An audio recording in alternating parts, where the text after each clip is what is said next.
The term Thalassephobia means an intense fear of deep water.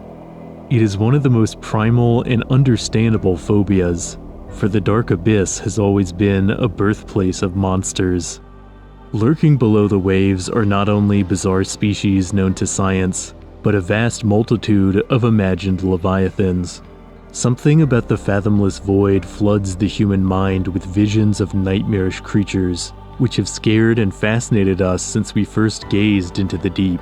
So, for this entry into the archive, we'll dive into depths both real and imagined, and discover what terrors lurk within the heart of the sea.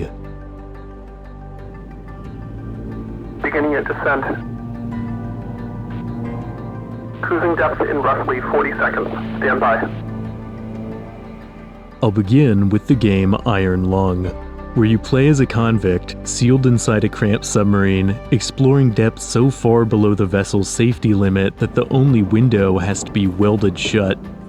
It's a good starting point because despite its retro-style graphics, I believe that, short of falling into the Mariana Trench, it's the closest you can get to experiencing the terror of the deep sea firsthand. Iron Lung takes place in the wake of an event called the Quiet Rapture, in which every known star and habitable planet just vanished, leaving behind only those who were on space stations, and one remaining moon is now covered in what seems to be an ocean of blood, and it's this ocean you're diving beneath. Very relaxing stuff. With the window welded shut, your only way of navigating is using a primitive radar system that pings when you're near a wall. But soon, you start to get pings even when you're in open water. The sole method of checking what's out there is using a camera that essentially works like an old Polaroid, taking a few nail-biting seconds to process the image. At first, despite the pings on the radar, you see no monsters, but you do see other things. Mysterious bones that defy explanation, twisting structures that almost resemble pipes, even, impossibly, what seems to be the remains of a building, until eventually you take a picture and in the corner... It's hard to convey how frightening this moment is. Because of the delay, you know that the creature might be right on top of you, but you take another picture and it's gone, like there was nothing there at all. As you continue, despite the vastness of the sea around you, the interior of the sub comes to feel paradoxically claustrophobic, made worse by malfunctions like sudden electrical fires. Later, the vessel starts flooding, blood rising up to your waist. Eventually, a huge object appears on the radar, and when you go to take a photo, this was about where I hit my limit, which is a testament to how expertly Iron Lung uses its minimalist mechanics to simulate the terror of the crushing depths. While its ocean of blood is of course fictional, the dread it conjures seems drawn from real encounters with the deep sea. Frightening experiences with the ocean aren't anything new. Stories of sea monsters, likely inspired by fleeting encounters with abyssal marine life, have existed since our first days of seafaring. But for much of history, many regarded the idea of life surviving in the deep as superstition. In the 19th century, the popular abyssus theory proposed by naturalist Edward Forbes held that no species could exist deeper than 300 meters, or 1,000 feet below the ocean surface. While later studies would contradict this idea, it wasn't until 1930 that someone attempted to dive below such depths to see for themselves. Naturalist William Beebe alongside Otis Barton plunged further into the abyss than any human had before, in a metal tank called the bathysphere, and what they saw changed science forever. Fish that flashed with bioluminescent color, see-through predators of the deep, surreal invertebrates that glided on fantastical fins. One can only imagine what it was like for someone in the early 20th century to see the alien sights of the deep for the first time, especially when you consider that the men were observing the abyss in a heavily altered state of mind, as both were battered and concussed from a bumpy voyage down. Perhaps it's no surprise then that not all the fish they claim to have seen have been identified. BBC stated he saw a bizarre creature named the five-lined constellation fish, and while no such species has ever been spotted again, the description bears a striking resemblance to a deep-sea comb jelly, which BB might have interpreted as a fish, unable to comprehend its true form. Even more incredibly, BB claimed that two giant dragonfish larger than the sub itself swam by, which have also never been documented since. It's possible that once again, BB saw another deep-sea species and misidentified it, or it's possible that these giants have simply eluded detection. In either case, the bathysphere's descent and others like it flooded the public consciousness with visions of the watery depths. Over the next few decades, numerous leviathans rose up from the abyss and into early cinema, with movies about aquatic monsters terrorizing the land becoming exceedingly popular. One of the most famous of these films was the 1954 adaptation of Jules Verne's 20,000 Leagues Under the Sea, a movie with origins even older than the bathysphere. The novel it's based on comes from 1870 and actually predicted the invention of submarines, making it foundational to all sci-fi interpretations of the deep sea. Leading into the modern era, the vast majority of films about the ocean have continued to portray it as a hostile realm. Nearly everything about the uncharted depths lends itself to horror, from the crushing pressure to the low visibility to the bizarre creatures that swim in the gloom. The deep sea can be so alien, some works of sci-fi have imagined it as home to literal aliens. In James Cameron's The Abyss, humans make first contact with a group of advanced aquatic extraterrestrials who settled in Earth's oceans long ago. The film seems to take inspiration from In the Abyss by early sci-fi novelist H.G. Wells, in which an explorer discovers a similar hidden society of intelligent, undersea beings. Perhaps it should come as no surprise the ocean is portrayed as a hideaway for extraterrestrials, as many real deep-sea species seem like they'd be right at home on another planet. Take, for example, the barrel-eye fish, an animal with translucent skin that allows it to look upwards through its head to spot prey. Or the vampire squid, a cephalopod whose underside is covered with fearsome-looking spikes to ward off predators. The life forms of the depths can be so unsettling, it's understandable that most media interprets it as a terrifying realm. Yet a greater understanding of the oceans hasn't just led to fearful artistic reactions. Abyssal is a soothing video game that makes a stirring case for the beauty of the undersea realm. Following the voyage of a diver through stunning marine environments, the gameplay involves no combat or survival mechanics. Instead, you spend your time drifting through shoals of simulated fish, taking the flipper of a porpoise and leaping over the waves, or diving with giants of the deep. Abyssal invites you into the beating heart of the ocean, where every moment thrums with the rhythm of life. At the same time, it is a game that politely asks you to let your mind wander, to let go of your fears and meditate on the calm vistas around you. But even in the cheeriest, most brightly lit renderings of the ocean, there are often moments where the dread of the vast abyss creeps in. One major example of this appears in Beyond Blue, an underwater exploration game where you catalog different species of marine life. Compared to Abyssal, Beyond Blue takes a less stylized but equally peaceful approach to underwater exploration.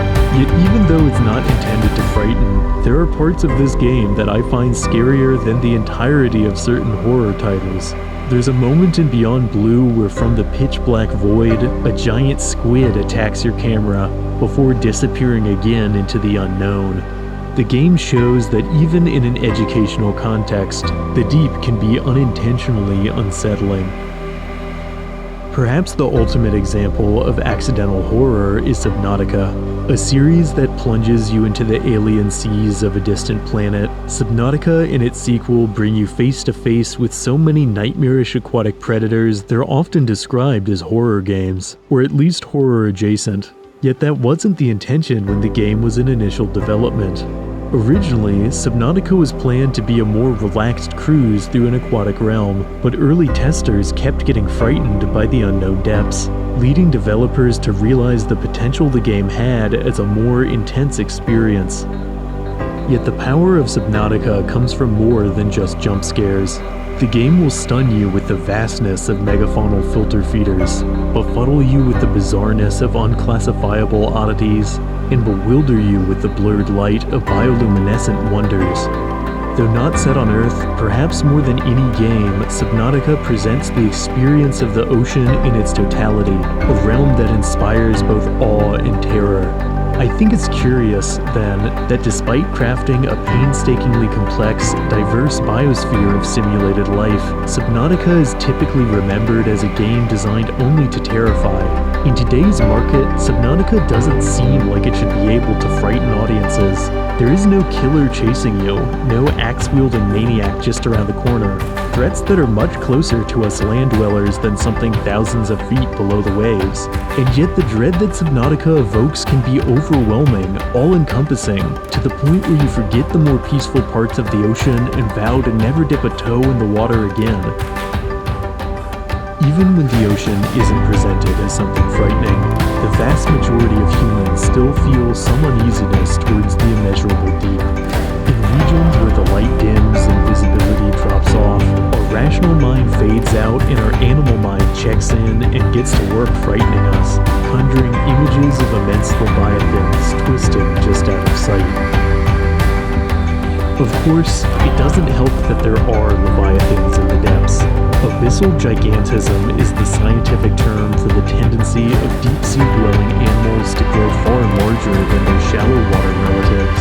While there are some proposed explanations for this phenomenon, the inaccessibility of abyssal habitats means that there's still much we don't know about the giants of our own oceans. It can make you feel like anything might be down there.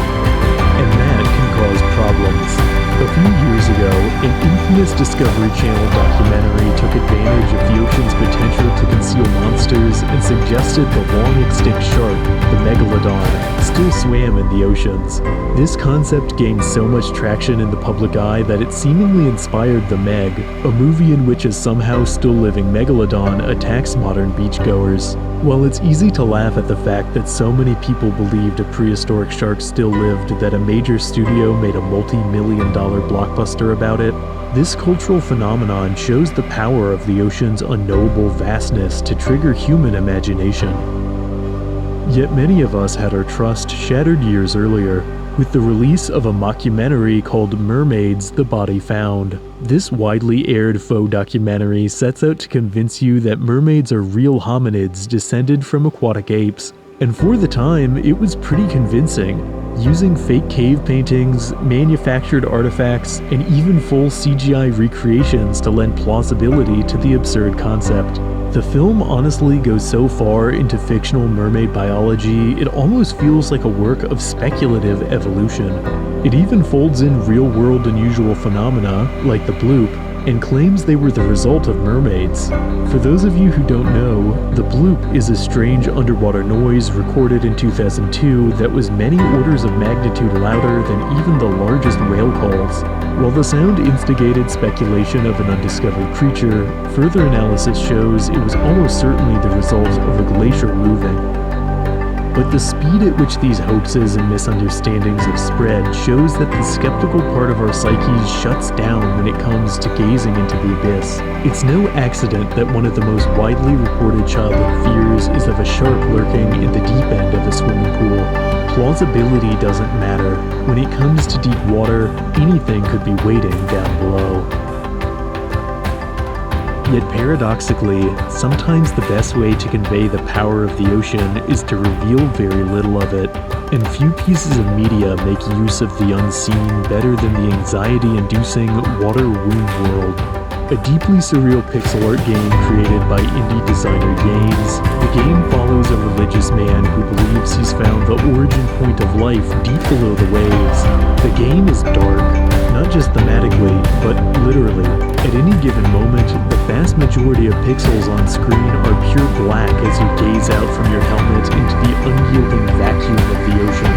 Much of the gameplay involves sifting through silt, where you find things that should be there, like a pair of goggles, and things that definitely shouldn't, like a human skull that's over 10,000 years old. The more unsettling objects you find, the more you become convinced that a big scare is coming.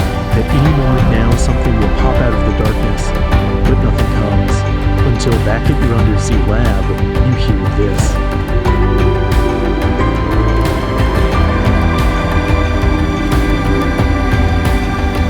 Returning to the abyss, you find the darkness is more all-encompassing than ever, and then, from the gloom, emerges this.